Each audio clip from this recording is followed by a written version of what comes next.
Salut l'équipe. Aujourd'hui, je vais te faire un point sur le rivet. Ouais, tu vas te rendre compte qu'il y a quand même pas mal de choses à dire. Alors, si tu regardes bien, le rivet, il est fait en deux parties. Le corps ici et la tige.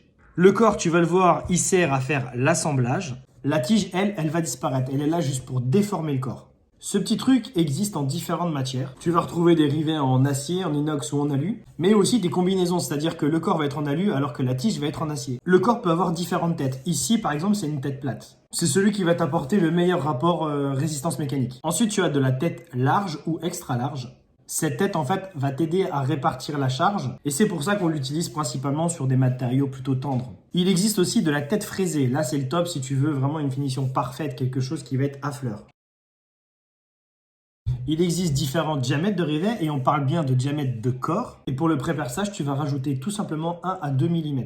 C'est-à-dire qu'un rivet de 4,8, tu vas percer à 4,9 ou 5 mm. Ça dépend de la préconisation des marques, mais de toute façon, c'est écrit sur la boîte. Et pour déterminer la longueur ici, tu fais le total des épaisseurs à fixer et tu y ajoutes le diamètre du trou. Si tu as 4 mm de tôle à fixer plus un trou à 5, ça te fait 9.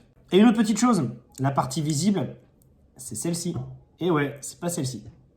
Il existe du rivet standard, ça donne ça. De l'autre côté, je ne sais pas si tu vois, mais il y a une petite boule qui vient faire le serrage. C'est le plus courant. Ensuite, il existe du rivet de structure. Il ressemble fortement au standard, sauf qu'il a 2 à 3 fois plus de résistance. Ensuite, il existe du multi-serrage. Le corps a quelques stries.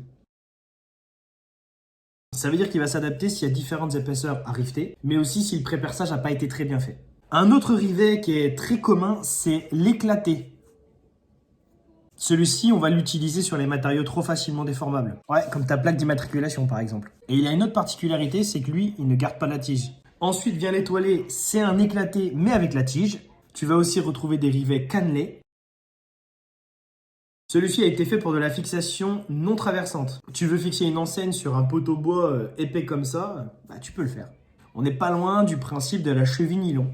Et pour finir, tu as le rivet étanche qui va faire l'étanchéité à l'eau et à l'air. Moi, j'ai certains clients qui rajoutent un joint torique, mais c'est pas obligatoire.